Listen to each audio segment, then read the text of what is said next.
यीशु मसीह के पवित्र और मीठे नाम से आप सबों को सलाम। स्पिरिचुअल मोटिवेटर्स के माध्यम से परमेश्वर के वचन को जो आप तक पहुंचाने का मुझे अवसर मिला है, उसके लिए परमेश्वर को धन्यवाद। प्रियो, इस अनिश्चितता के समय में जब हम अपने जीवन को जी रहे हैं, किसी को कुछ नहीं पता कि कब क्या होगा, ऐसी परिस्थिति में एक बात निश्चित है कि प्रभु यीशु मसीह मेरा चरवाहा है और मैं उसकी भेड़ हूँ। ये हम सब मसीहों के लिए मैं कह रहा हूँ, ये सिर्फ मेरे लिए नहीं, हम सब लोग जो प्रभु यीशु मसीह पर विश्वास करते हैं उनके लिए ये बात बहुत ही सार्थक है। प्रभु यीशु मसीह ने कहा अपने वचन में, जब वो इस पृथ्वी पर था, उसने सेवा की।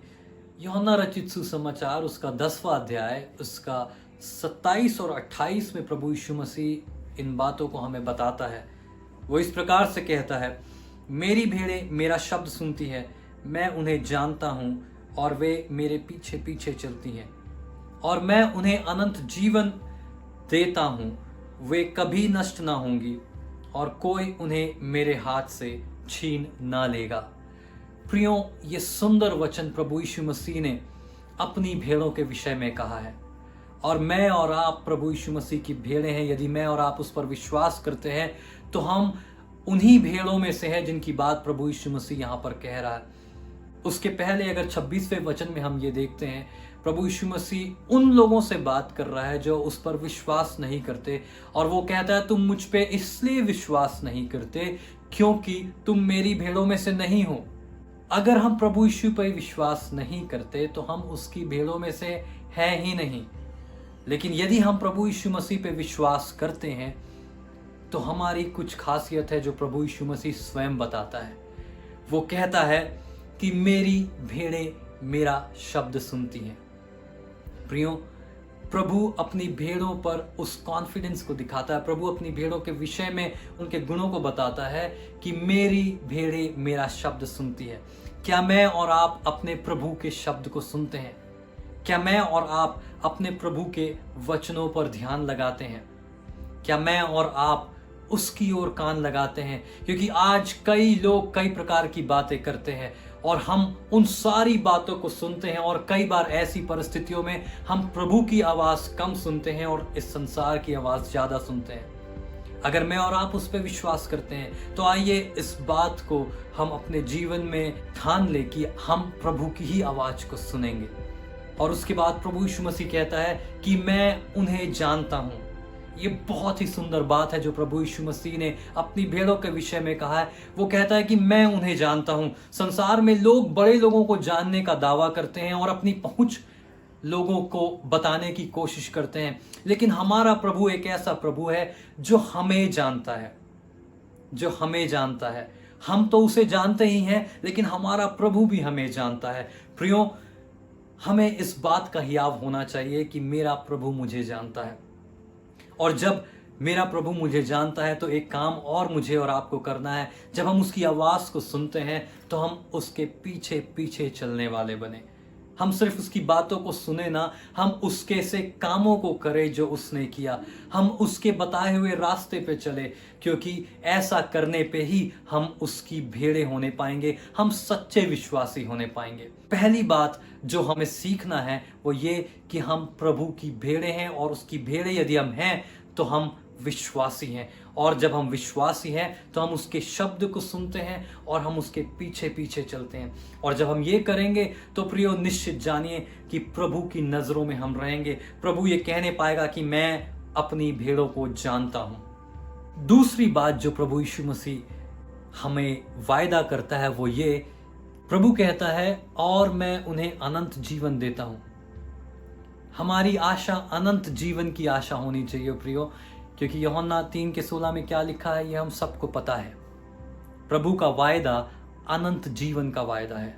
आज की परिस्थितियां, आज की परेशानियां, आज का जो भी माहौल है वो सिर्फ इस जीवन की चिंताओं से और इस जीवन की चिंताओं के लिए निर्मित है। लेकिन मेरा और आपका विश्वास, मेरी और आपकी आशा अनंत जीवन की आशा होनी चाहिए, क्योंकि प्रभु यीशु मसीह ने अनंत जीवन का वायदा अपने लोगों से किया है और उस वायदे के साथ हम अपने जीवनों को जिए प्रियो, क्योंकि परमेश्वर ने उसका वायदा हमें किया है। प्रभु यीशु मसीह इसलिए संसार में आया ताकि मैं और आप जीवन पाएं और बहुतायत का जीवन पाएं और उस अनंत जीवन को पाएं। तीसरी बात जो प्रभु यीशु मसीह कहता है वो ये है, और कोई उन्हें मेरे हाथ से छीन ना लेगा।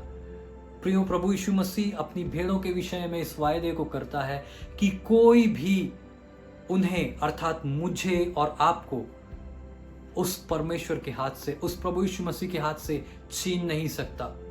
ये हियाव मेरे और आपके जीवन में होना जरूरी है। जब इस संसार की परेशानियों के बीच में हम अपने जीवन को जीते हैं, जब हम अपने विश्वास के जीवन को इस संसार की सारी विपरीत परिस्थितियों के बीच में जीते हैं प्रियो, तो इस बात को याद रखें कि इस समय भी हमें कोई भी प्रभु के हाथ से छीन नहीं सकता, क्योंकि वो हमारा परमेश्वर है और हम उसकी चराई की भेड़ें हैं। हमें प्रियो इस बात को अपने जीवन में बहुत ही अच्छी तरह से विश्वास करने की आवश्यकता है कि परमेश्वर हमारा चरवाहा है, प्रभु यीशु मसीह हमारा चरवाहा है और हम उसकी भेड़ें हैं। कई बार सुनने में इन सारी बातों को हमें बहुत अच्छा लगता है, लेकिन कई बार इस विश्वास के साथ, इस आशा के साथ, इस साहस के साथ हम अपने जीवन को नहीं जी पाते हैं। जब हम इस संसार की ओर देखते हैं तो इस संसार की परिस्थितियों से हम व्याकुल हो जाते हैं, व्यथित हो जाते हैं, लेकिन प्रभु हमें इस बात पे विश्वास करने के लिए प्रेरित करता है। पवित्र आत्मा हमें इस बात पर विश्वास करने के लिए अगुवाई करता है कि हम उस परमेश्वर पे विश्वास करें, उस प्रभु पे विश्वास करें जिसने हमारे लिए अपनी जान दे दी। फिर से उन बातों को मैं आपको याद दिलाऊंगा प्रियो, हम विश्वास करके अपने जीवन को आगे बढ़ें कि हम प्रभु की भेड़ें हैं। और जब हम विश्वास करें तो हम उसकी बातों को सुनें, और जब हम विश्वास करें तो उन बातों को सुनकर, उन वचनों को सुनकर, उन वचनों को हम मानने वाले बने। दूसरी बात, हम इस बात पर गौर करें कि प्रभु हमें अनंत जीवन देता है। हम इस बात पर विश्वास करें कि हम उस अनंत जीवन को आज जी रहे हैं जो प्रभु ने हमें वायदा किया है। प्रियो, तीसरी बात, जब हम इस जीवन के सफर में चलते हैं तो हम इस साहस के साथ जिएं कि मैं और आप प्रभु के हाथ में सुरक्षित हैं। मैं और आप प्रभु के हाथ में सुरक्षित हैं, क्योंकि उसने कहा है कि कोई भी उन्हें मेरे हाथ से छीन ना लेगा। प्रभु हमारी सहायता करे कि हम इस हियाव के साथ अपने जीवनों को जिए। प्रभु हम सभी को आशीषित करे।